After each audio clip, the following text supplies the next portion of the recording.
Hi, I'm Ian. And I'm Jason. And this is Ghosts and Bears, the only podcast where we bring you the actual ghost stories With the actual history. in the actual place.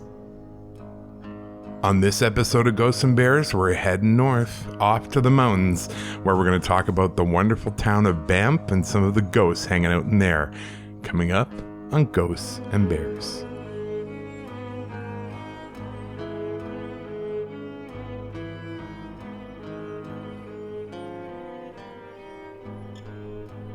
All right, Mr. Jason, how are you? Oh, I'm well, thanks. How are you? I am doing well. We have had quite the adventures. Yes, we sure have. We were on vacation, and we had vacation time. We didn't talk a lot about what, specific adventures we had. So we had a very specific adventure, didn't we?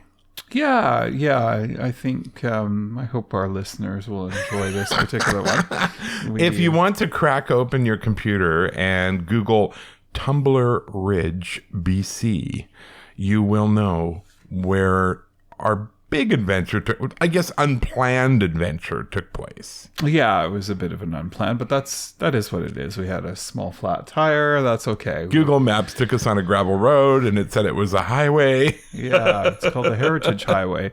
And we ended up getting a flat, literally about 2 miles from the end of it. We did. Yeah, so you do a bunch of miles, and I was being very careful, but the sun was cresting, and I didn't see this big there's pothole. no way you could have seen it. It was just, you couldn't see it, and then bam. So, and it was all over. It's a good thing that I chose to put brand spanking new tires on that car just literally the day before we left for this big adventure. So they were covered under warranty. But the funny part was you took it in to get it done, and then you're like, I don't want to drive the car around on this donut. It's not safe. So I'm going to rent a small car. And then what happened? Yeah, we got a beautiful Jeep Wrangler Sahara Unlimited or something. Thank you, free upgrades. Yeah, so American Express phoned ahead because I was just after a Toyota Corolla or something small, yeah. And of course, Amex phoned and bumped me up to a Plus car. Bless Amex heart. It was a lot of fun. We drove around in that thing and explored back roads and off roads. And and then we had the top off pretty much for the whole time. And then when we returned it's ironic. The day that we returned it started raining like crazy. Massive thunderstorm, but we had our car back. So it was good. Yeah, it was good. It was fun. So that was the only real mishap on the adventure. But otherwise, we spent quite a bit of time in Calgary. And we got tons, pretty much. I'd say we got all the pictures for the new book. I think so, yeah. I hope so. And our listener and valued patron, Chris. Hi, Chris. Chris Cunes was amazing. He really, really took us around and took us to all the places we needed to go. Yeah. And he also actually went with us to Banff. So he took us to Banff. That's going to be part of this episode.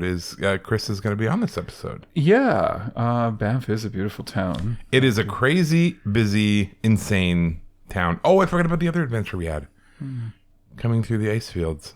Oh, yeah. Oh, gosh. That was some kind of godly miracle. I would say, yeah. So I was using the washroom. I don't know why I took the phone, but I left the phone in the public bathroom. And it has all my charge cards and stuff. And your ID. Yeah, my ID. Thankfully, it has the ID. So, yeah.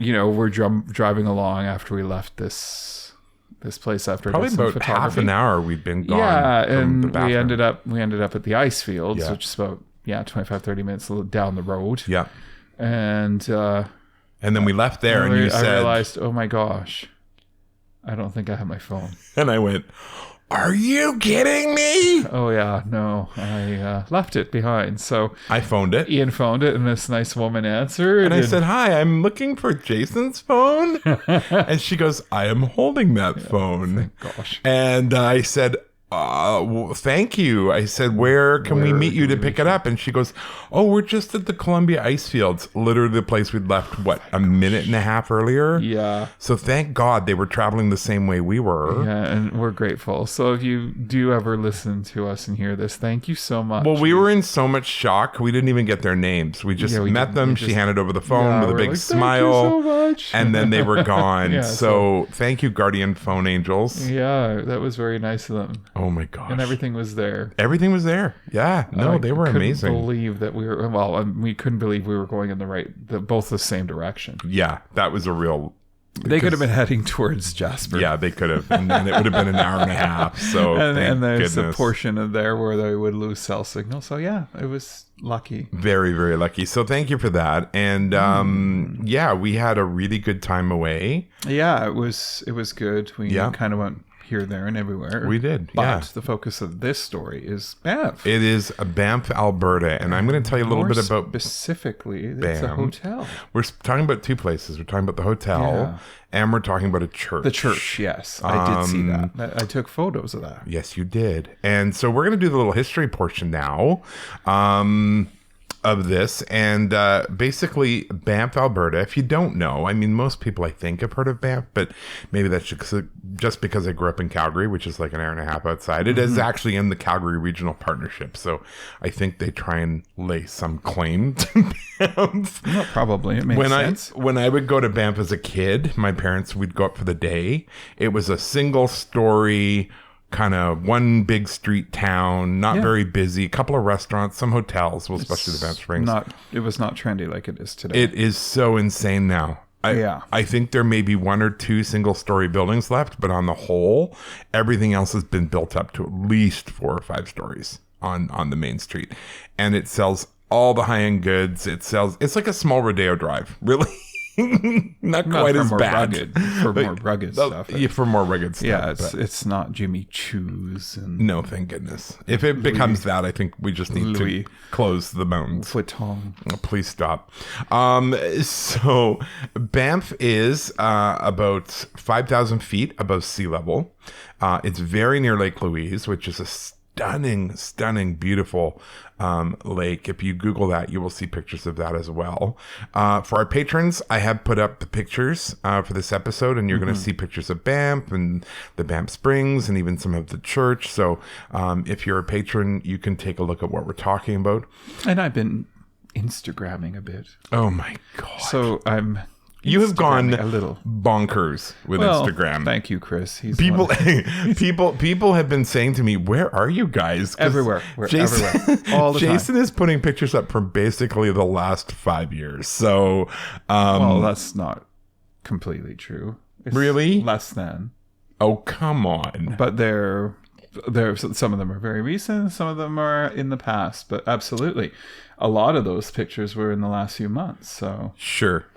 It is pretty much everything, and it's fun. Everyone's like, "What the heck?" I know you're having fun with it, and I think it's awesome. And if you want to follow Jason on Instagram, it's Jace Kelly 1978. I have something like that. I don't. Well, no, you need. If you're going to be on Instagram, you need to know your Instagram handle. Jace at Jace. It's JACE. 1978 or no? KELLY 1978. There you go. Jace Kelly. Feel free to follow me. 1978. A lot of the photographs that I've taken on this trip and other trips and stuff like that. So I'm just it's nice to share this. I'm an okay photographer. No, don't say you're okay. You are a professional level photographer. You're excellent. You take amazing stuff. Like an amateur beginner. I'm going to smack you. It's just my equipment. Oh, Jesus. No, because I have good equipment too, and my pictures don't look anything like that. Oh, yeah. So, yeah, follow him, Jace Kelly 1978 on Instagram. If you want to follow me for whatever reason, Ghost Story Guy on Instagram. And then, of course, we have our Ghosts and Bears Instagram where we post stuff as well. So it kind of all bleeds together, honestly. We're pretty messy that way. We're not very good at maintaining brand integrity and all those good things. So we're talking about Banff. As I said, it's about 5,000 feet above sea level. It's about 78 miles west of Calgary. It's really a resort town now. There was a big famous Hollywood movie. Marilyn Monroe was in it, and that was filmed at the Banff Springs Hotel. There's also a lot of skiing up there. That's kind of a big deal. It was named Banff in 1884 by the president of the Canadian Pacific Railway. It's actually a place in Scotland. Banff, Scotland is what it's based on. The Canadian Pacific built a series of grand hotels along the rail line, as we have talked about with the Empress and all those. And they advertised the Banff Springs Hotel as an international tourist hotel. Getting the movie filmed there was What's a big that boost. All about? What? Trying to sound that way. That sounds goofy. What? The International Tourist Hotel? Gosh, yeah. Oh, it's so goofy, but that was the name of the game back then. Oh, okay. It was first settled in the 1880s after the railway went through the Bow Valley. It's probably like 10 people. Probably. And also, while they were building the railway, they stumbled upon natural hot springs in Sulphur Mountain, and I have been there. And they named it properly. Yeah, they named it properly. It smells like... Just avoid it. It smells like eggs. Yeah. That's probably where half the people died, was from that Oh smell. my God. They became ghosts. No, stop it. Sulphur Mountain must have ghosts. Oh my God. Logical, inductive reasoning. Yeah, okay, thanks for that. Not deductive, but who knows?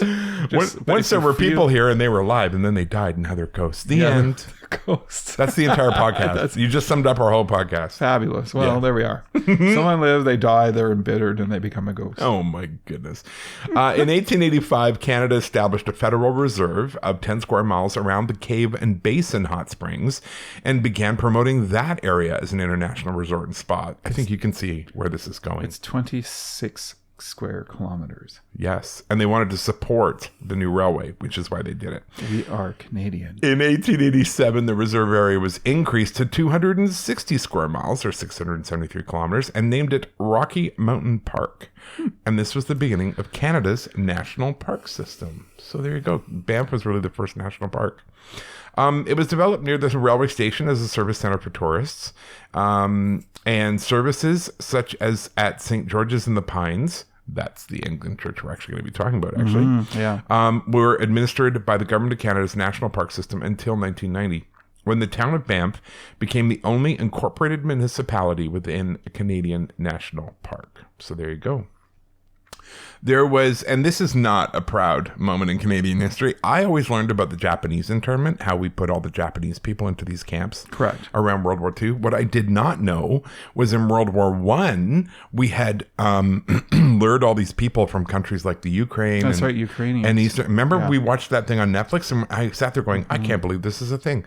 They set up an internment camp at Banff and Castle Mountain, from July 1915 to July 1917, mostly imprisoning Ukrainian immigrants. The prisoners of the internment camps were used as slave labor to build the infrastructure of the national park. And they didn't just do that here. They did this across Canada. We kind of owe our national parks to these internment camp people. Correct. I had no idea. It would be better if there was some transparency regarding that. But well, it's getting better. It's getting better. Well, I hope so. In 1985, the United Nations declared Banff National Park as one of the Canadian Rocky Mountain Parks a World Heritage Site, and Banff remains one of the most popular tourist destinations in Canada. We can attest to that firsthand. The place was packed. Well, it's interesting because I have a national park pass, and poor Chris got a parking ticket. But there was only one little sign on that entire row, so we weren't the only ones. That seemed rather malicious. I agree. It's like, come on, They also have a few things going on. 1991, they had the Winter Deaf Olympics. I did not know that was a thing. And they also were big into the Canadian Winter Games. If you want to go to Banff, the town had a population of about 8,000 people. And there's a pretty big change actually from 2016 when there were only like 7,000 people. So it's a pretty big jump for such a tiny place. And it can't really hold that many people. Like it is small. It is really small. And it just keeps going up. The actual town is small. And I think you have to be a business owner to live there. You can't just choose to live there. Yeah. Parks Canada does an enforcement that if you want to live in that town, you have to have a business there. And they want to make sure that that housing stays available for people who live and work in the community. So they don't want to just people, buying up holiday homes like they have up in Whistler. They want to make sure it's like actually a town. So that's actually pretty good. There's some other places in and around you can check out. We talked about the hot springs, of course. Mountain biking is a big deal. There's also the Banff Upper Hot Springs. There is the, what's it called? The gondola. Yes. That goes up the mountain, which is also very cool. Lake Minnewanka is very close by. A river runs through Banff, it's actually a really pretty one. And there's the Banff Center for Arts and Creativity, which hosts events. They have opera, theater, dance, concerts, and then there's even, believe it or not, a Banff World Television Festival and a Banff Mountain Film Festival. So kind of a big deal. Yeah, there's plenty of activities going on. Mm-hmm. So it's pretty neat. Is there actually a gondola that goes up there? I thought there is Jasper. A gondola. Okay. No, there is I for we sure. Might be getting confused, but no. Well, I mean, not that doesn't happen, but this time I've been on it, so I know it's there. Oh, good. Yeah. So it's personally certified. It is. The sad part is Via Rail, which is Canada's passenger rail system, no longer goes to Banff. No, it goes through Jasper. But the Rocky Mountaineer and the Royal Canadian Pacific tour trains do still use Banff, so that's kind of cool. That's kind of it for what we know about Banff. It is a very pretty mountain town. It's fabulous for photography. It is, and it is utilized year-round, which is really cool. And then Jason's going to talk to us about the first place that we were talking about, which is the Banff Springs Hotel. So Jason, please. Well, it's now called the Fairmont Banff Springs, but it was definitely the Banff Springs Hotel. It's historic, located right downtown. Actually, it's just off of town. It's a little bit actually out of the way. It's, of course, as we know in Banff, over and over and over, we seem to be talking about Banff. It is at a good altitude of 4,639 feet. And it's actually quite a large hotel. I mean, it is surprisingly large. 15 floors. Yeah. Which is, I was a little surprised by its size because it seems to, in height, dwarf our Empress. Mm-hmm. Because they're both the same. They were both set up by CP Rail. Yeah. So the original hotel structure was actually designed by Bruce Price, and with another structure that was completed in 1914. So unfortunately in 26, a fire destroyed the original structure, and the replacement was built and completed 2 years later. So it's designated as a National Historic Site of Canada, and that was actually done much later in 88, about 60 years later. So if you need to know the actual location, it's on 405 Spray Avenue. In case you want to send them a postcard or something. Yeah. Near the southern end of Banff. Do you remember? I have to tell everybody about Googling the price. Do you remember? Yeah. We Googled how much it would be overnight in the middle of summer. Pricey. Like $1,400 for one night.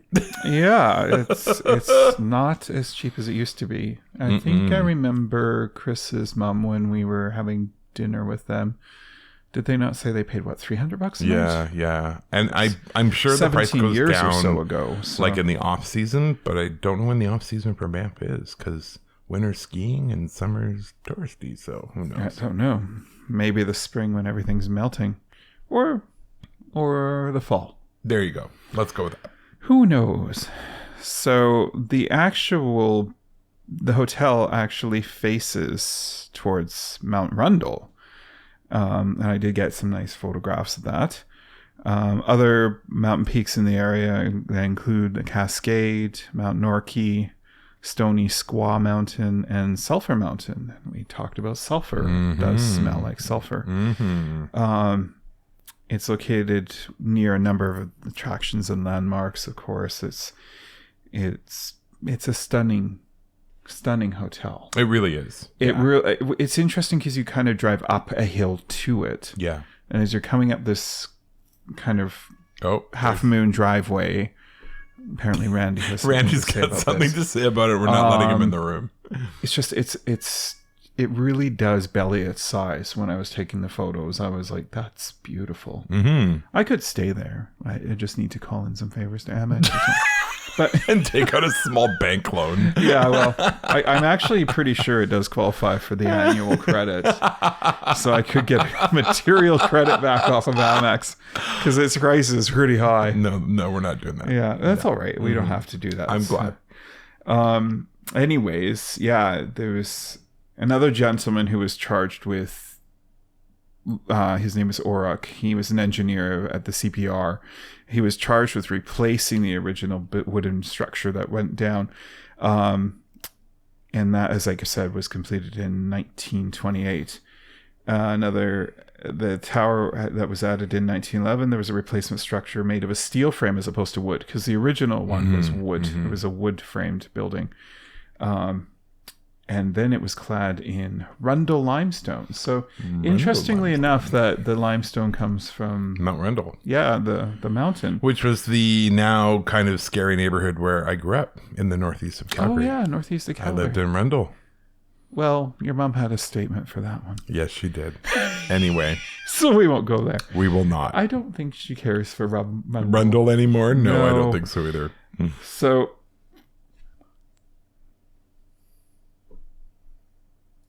So how many rooms are in that hotel? Is there quite a few? Or? Yeah, there's 757 guest rooms and suites. Wow. And they're sprinkled throughout the hotel properties. So that's nice. There's event spaces, conference, all that jazz. Yeah, everything that a typical hotel has.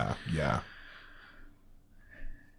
And of note, some of the more important people that had stayed there was King George VI and Queen Elizabeth. And they visited in 1939 on their royal tour of Canada. And sadly, the hotel was actually shut down from 42 to 45, of course, because to free up labor for the war effort. Yeah. Actually, I got some fantastic photos of war signage. Remember that? It's like, buy bonds. Oh, yeah. Buy bonds that fund bombs or something like that. I was just like, that's fascinating. Really great. Propaganda back then. So it's interesting. The hotel itself in 1968 underwent a process of winterization, allowing the hotel to operate year-round. So that could be where some of these ghosts come from. Well, they froze to death. So they actually shut it down in the wintertime. So that's just right. Like from The Shining. The Shining. Where they would have to shut the hotel down. So that's really interesting.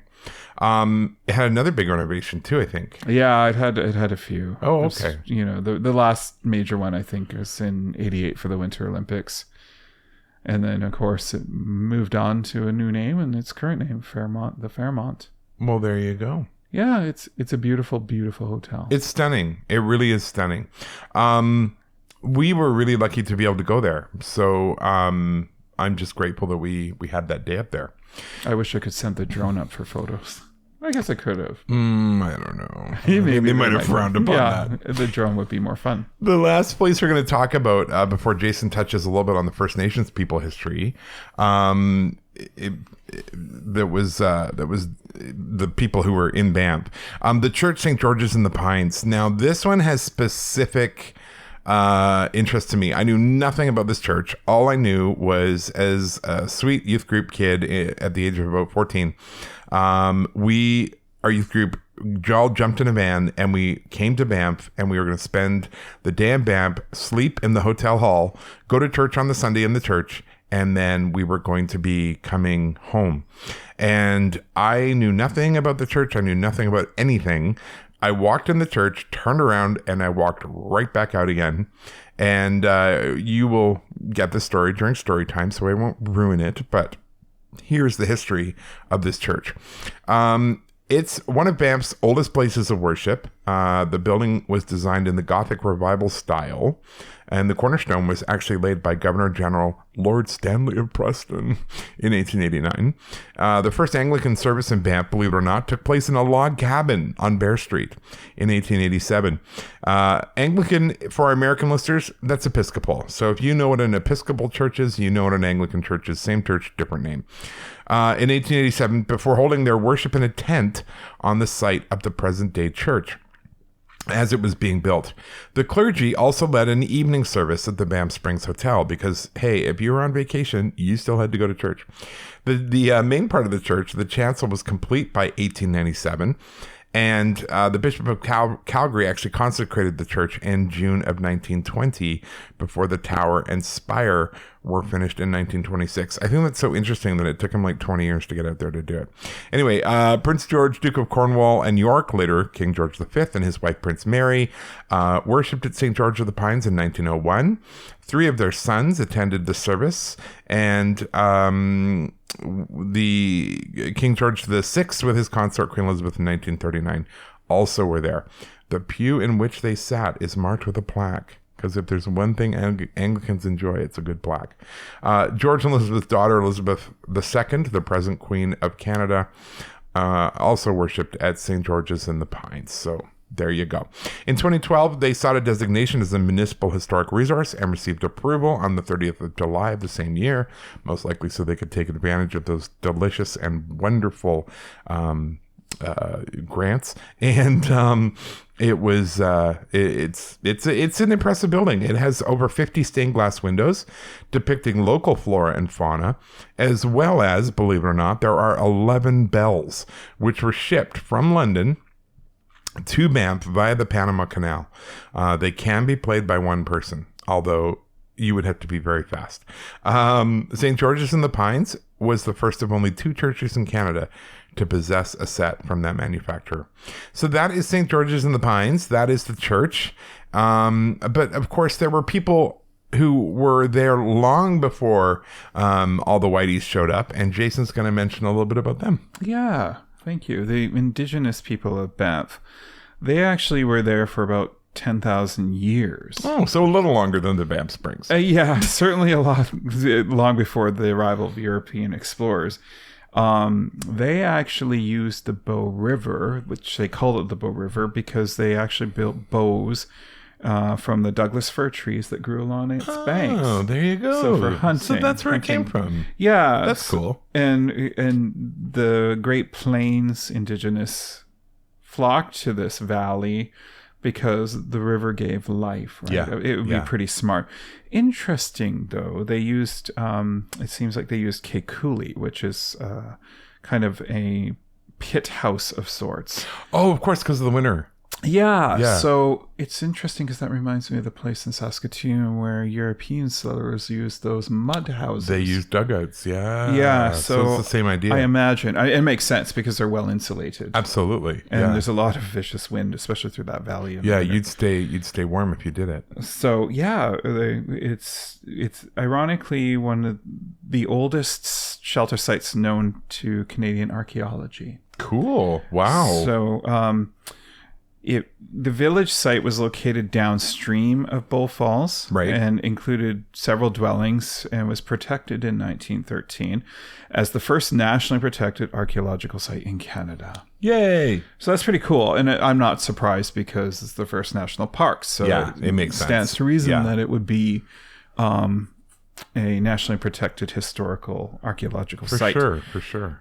And unfortunately, the original village was lost. More sites have since been discovered along the east and west traveled routes in the Banff National Park. So nice, good for them. That's awesome. Thank you for that. Learn to live off the land. And I think it's important that we recognize who was there first, and I'm really hopeful that as we move forward, we can talk a little bit more about who were the first people there before all the Whiteys showed up. Yeah. But Kekuli, anyways. If you want that's to look cool. it up, that's really neat. Kekuli. There we go. Fascinating. So on that note, we are going to jump into story time with our friend Chris. Thank you, Chris. We're very grateful. It was fun, and you brought us out there. And got you parking tickets. And yeah. Even though we had the fancy he paid for it. He paid for it. Oh gosh, I feel so bad. And he had to spend the entire day with us, so that was torture enough. We're going to have story time for you, and when we come back, we will have some more to say about the podcast and about some of the other places we're going to talk about. That's right. We'll see you soon.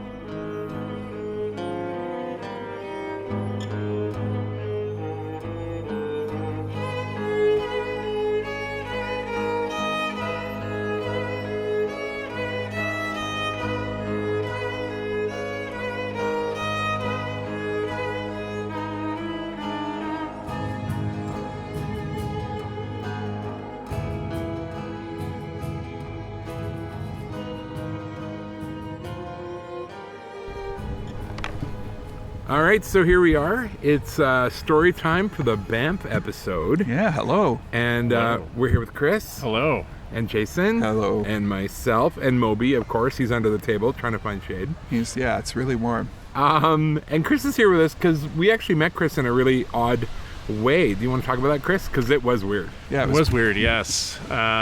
So I knew of Ian through another podcast.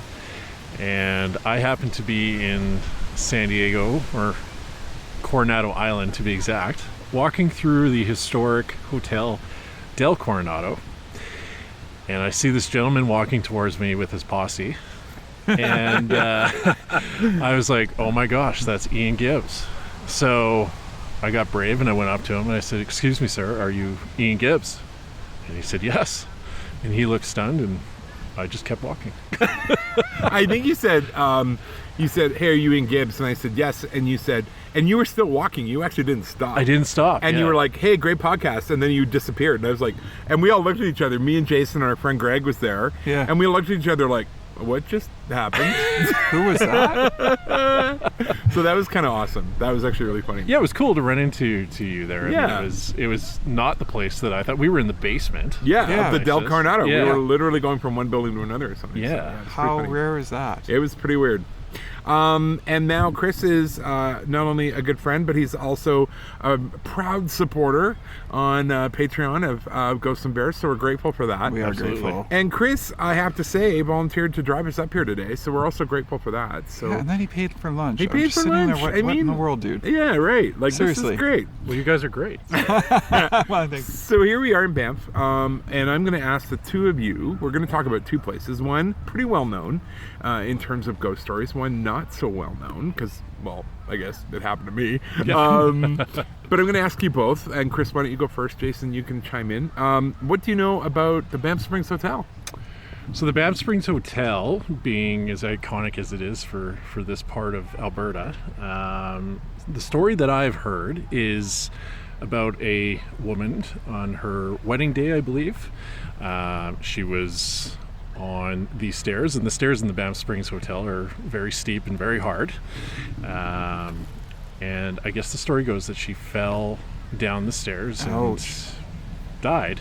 And now she is seen around the hotel, not just on the stairs, but around the hotel in her dress. And I guess people recognize that the dress seems a little outdated.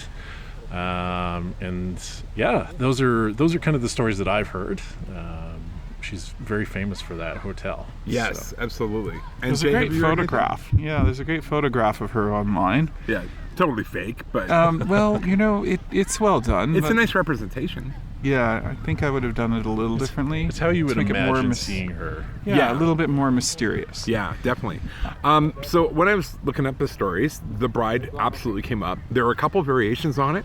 One was she was coming down the stairs and they had like candles all the way up the stairs because they're kind of a spiral half circle kind of thing. Yep.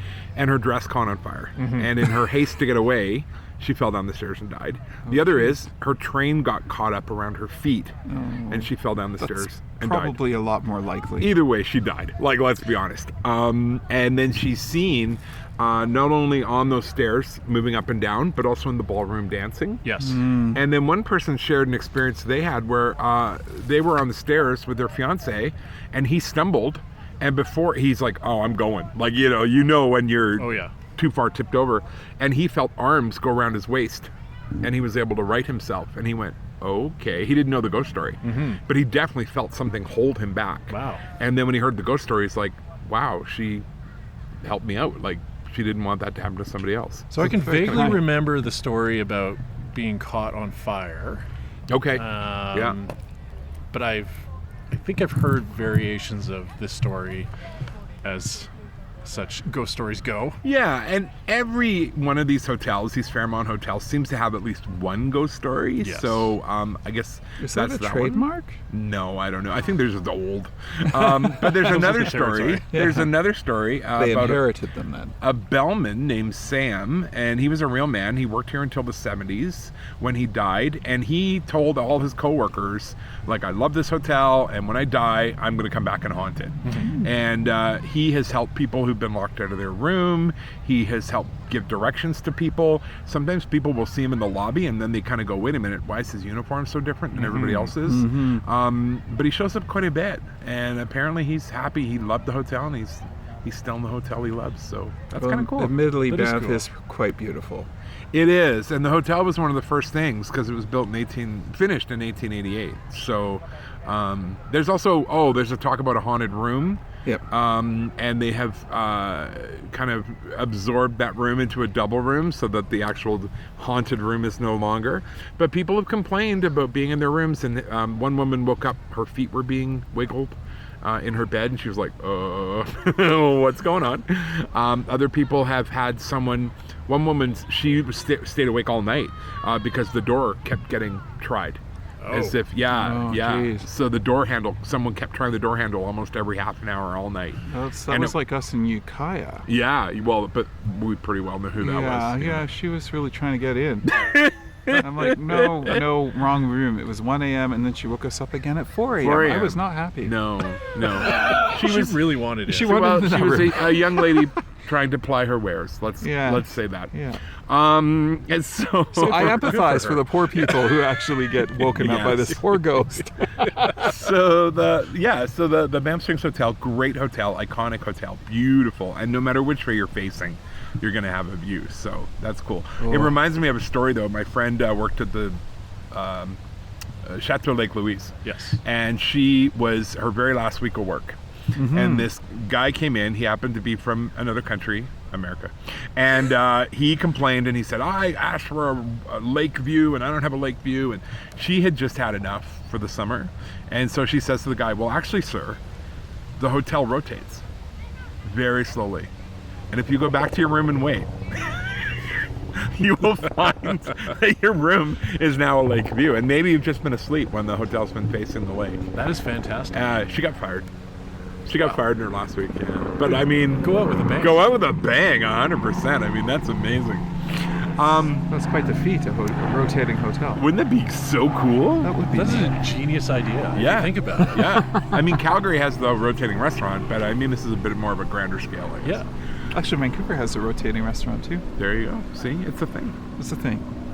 My only problem with the rotating restaurant is I went into the bathroom, and when I came out, I couldn't find my table. That's because it moves so fast. No, Ian's just a little slow. Ian's mom is like, it does not move that fast. No. But if you tell me to go right, there's a pretty high chance I'll go left. So eventually you would have got back to your I did. Yeah. I had to walk the long way around, which it wouldn't have been if I'd waited, I mean, if this thing's rotating at 10 miles an hour, you'd have to walk pretty fast. Or you could just turn around the other way and go. I know. Eventually I found my way back. All was well. I'm not still there. So the other experience I had was here. I was 14. I was in a youth group. And of course I had that spidey sense I've talked about before. We came up here to stay overnight, and the plan was to come up and hang out in Banff, and then we were going to sleep over in a church, St. George's in the Pines here in Banff, and then we were going to go home after church on Sunday. That was the whole big outing. So we get up here, and I get out of the car, and we had a big van, and we all piled out of the van, and we're walking around, and then it came time to go to bed. We were going to go into this church hall, and I walked in the hall and turned around and walked out, and I said, I'm going to sleep in the van. And they're like, well, you can't. I'm like, well, I'm not sleeping in there. Like, it felt so bad to me. So one of the youth group leaders very resentfully had to sleep in the van with me because I would not sleep in the hall. And they all thought I was crazy, and people were mildly annoyed, and then they kind of forgot about it. So when I was 16, I had a good friend named Chris, different Chris, lots of Chris's, sorry. Lots of Chris's. We were everywhere. But his dad was the diocesan, kind of who you're going to call guy for weird and spooky things. Ghostbusters. Right? A little more holy, but yeah, sure. A little more holy. And I started talking to him about St. George's in the Pines because he was telling me about some of the different churches he'd had to deal with. And he looked at me and he nodded. He goes, oh yeah, I had to go up there a few times. And I went, really? Tell me. And he said what was happening was the church had a hallway, they call it a narthex, before you get into the actual church itself. And if you walked through the front door and you went left, that was the church office. The secretary sat there and she looked out the door into the narthex. And on the other side, there was like a cloakroom. And she was having a real problem because this man, she wouldn't hear the doors open. This man would, old man, go past her office and into the sanctuary. And she would always go, excuse me, you know, because it's Banff's a pretty big tourist town, and they don't want people just wandering around. And she would get up and follow him in there. He'd be gone. One time, she almost sat there waiting for him, and she saw him pass her door, and she got up and ran into the sanctuary, and he was moving very quickly up the aisle, turned left, and disappeared into the wall, essentially. Wow. And that's when they phoned my friend's dad. And he had to go up there, and he had to kind of do his thing like 3 or 4 times before they could sort of banish this old guy. They don't know who he was. My experience with churches has been some people go there because they're looking for closure, or it was a place of peace for them, or a place of refuge. Other times I think they show up because they didn't get what they were promised. And so maybe they're going back to see what else they can find. But it was really great for me at 16 to go, okay, I'm not crazy. Exactly. This was a real thing. It's that validation you're looking for. But I certainly was not going to get anywhere else. Yeah. But yeah, so they did eventually cure St. George's in the Pines of its visiting older gentlemen. But and apparently where the solid wall was, that had used to be the place where the priest would go in to prepare the communion stuff and bring it out. And they had torn that down, and they, built the other way because there was more land. So interesting. Very cool. Wow. Very cool. So that's the thing about ghosts. People are like, oh, it went into the wall. Yeah, well, there wasn't always a wall there. And they're going to go where they know, right? So that's kind of Banff. Banff is beautiful. It's a beautiful park. Is beautiful. It's got a very peaceful, I think, kind of spiritual atmosphere to it. Yeah. Not with 950,000 people, but that's why we're in the park. I think that's a little bit over-exaggerated. Think it's less than 950,000? Maybe one less. Yeah. 949,000. It feels like 900. It's in the 900s. Yeah. And dogs are equaling that too. Oh, it seems like every other person has a dog. Yeah. It's kind of cool, actually. The dogs are... Well, Moby has been beside himself today. Moby's not a big fan of other dogs we're discovering. Yeah. Again, we've only had him like 6 weeks, so we're still learning him. He's still learning us, but he does respond when I go, no.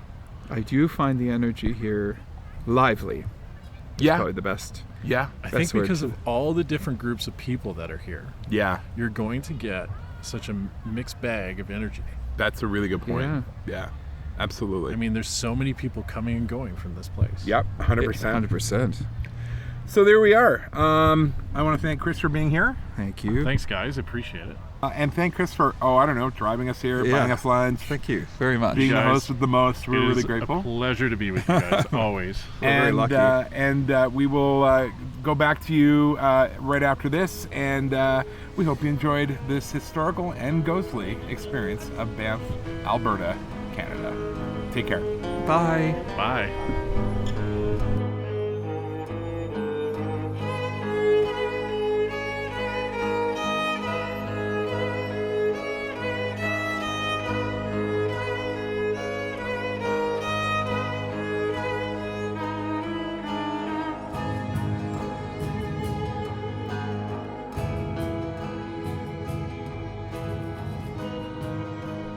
So thank you again to our friend Chris. Yes, thank you. You put up with us. You were kind to us. And in return, the government of Banff punished you severely. So that was not so great. I did give him a nice gift, though. Oh, that's good. I think he likes it. That's good. I hope he'll get use out of it. So enjoy. Exactly.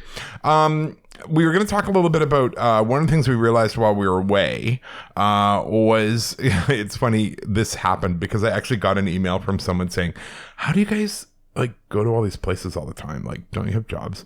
And I said, yeah, we have vacation time. We have vacation time. And the other thing is we probably go somewhere 3 out of 4 weekends a month. Yeah. Would that be fair to say? Road. Yes. But what we realized was there's no way we can be everywhere simultaneously. No way. Our best efforts. No way. And probably not enough to keep the podcast going. So what we thought we would do is we're still going to be the actual ghost stories. We're still going to give you the actual history. Mm-hmm. But instead of being in the actual place, it might just be from the actual place. So we invite you, our listeners, to join us. Yes. And we have someone right now who I've been trying to talk into coming on. She has 2 amazing spots she was telling me about in Salt Lake City, Utah. Oh, fun. I love Salt Lake. It's beautiful. Actually, I like Provo. Provo. What blew me away about Provo is it's so clean. And no coffee shops. Well, there was that. Yeah. But there was a beautiful restaurant that we had. Yes. Amazing pancakes. Yes. That was so good. This is how Jason and I remember places. Mm-hmm. It's the food. I'll try to find a place that rates well on Google, but at more of a local culture sort of thing. That's what we like. I'm not after 5-star restaurants. I've had them. The thing is, ironically enough, they can be very disappointing. They can be very disappointing. Despite the money that you spend. So I will find the best reviewed places and we will go there and experience something a little different. Yeah. So this place it had pumpkin pancakes and oh my gosh, it was so good. So I will try to find unique places. So what we're going to do is we're going to bring people on from the places we're talking about. Please do. Like our friend in Salt Lake. I'm not going to mention her name because she's not sure she's going to do it yet, and I don't want to embarrass her. That'd be fabulous. But we're going to we will have her on Zoom talking to us, and we'll just have a Zoom conversation. And then we can have the actual ghost story with the actual history from the actual place. Because I don't want to paint us in a corner where we end up going, we're just going to have to stop doing this podcast now because we can't travel any further. Or people are telling us about great stories in places like Florida or Brazil or Australia, and we're like, yeah, we can't go there. We can't travel the world fast enough. We do not have that much time off. Well, when we're retired, perhaps. Maybe when we're retired. We'll just become globetrotters. Exactly. With unlimited money, because that's how that works. But what we will do is we want to keep doing the same podcast and the same style, and so we're going to do that, but we're going to have to make it, actual ghost story with the actual history from the actual place. And that's fabulous. Yeah. And of course we'll still do the traveling, but to give more variety. Right. Just to local shows. Yeah. We can branch out. And I know it's some of it has to do with COVID. We've had to change our travel plans so much. Yeah. I mean, there's just bad rap about certain flights being canceled, and that's why we've had to be a lot more flexible when we travel, because we have. It's just, it's so difficult, and you can't imagine the stress at the airports. It's so frustrating. Like I just flew to Calgary for the weekend for a day. Like, that's ridiculous. I know. That was stressful. Like, I know. But I flew out on a 6 p.m. on a Friday, and I was back on an 8 a.m. on the Sunday. It was a day. Yeah. It was fun. I did get some cool video. And that's threw that up, and it was fun. I mean, it was a free flight, so like whatever. Like, it was a good thing to do. But the point is, we want to keep doing the same podcast, but we also realize we must adapt to survive, because we can't. Like I said, I think I kind of painted us into a corner with that whole, we're going to do stories from the place. Yeah, well, sometimes we can't, but we are going to get other people in, and I'm excited about that. I'm excited too. Yeah. Yes, I think it'll be fabulous. Yeah. We're also still talking about doing the TV show. Yes, which is cool. We're waiting on Paul. Yeah, Paul, please contact us from Shaw Cable. So we're trying to get that lined up. Our Alex and Chris film are crew are ready to go, putting that together. Yeah. So I think he's on vacation, so it makes sense that it's put on hold. I mean, everyone has to do their summer activities. Yeah, and then we're looking at our fall seance very soon. We did try to reach out for a seance, but unfortunately, everyone's traveling. When Jason says seance, for people who are not part of the Patron, we're not doing actual seances. We nickname them Modern Seances because if you've ever been on a Zoom call, it's like, Patty, can you hear us? Is Patty there? Yeah. Can anyone see Patty? It really is. So it's just like a modern seance. So that's kind of what we called it. So what we do for our patrons is we have a once a month, we call it the Modern Seance, and we have a Zoom call, and we all send out the invite. Yeah, and we hang out and we chat. But we were very last minute with the August one because, to be honest with you, our entire lives were last minute all through August. So we're looking forward to the September one anyway. So if you're interested and you would like to jump in on this Patreon seance call, just jump on Patreon and sign up to be a patron, and we'd love to have you. Some of the things you're going to get are the Ghost Stories We Have Heard show. Yeah. And I'm proud to announce here, for the first time, I'm announcing that I actually wrote and produced a theme song for Ghost Stories We Have Heard. Yes, you did. So I fully support that. It's fabulous. You have been amazingly supportive of that. So once that is done, we'll stick that on the beginning. So our patrons have something to I don't know, fear or look forward to. I don't know. Depends on how masochistic you are when that comes out. The other thing they get is t-shirts, coffee mugs. Yeah, merch. Everyone loves merch. Decals, things like that. You're also going to get all the pictures for the episodes.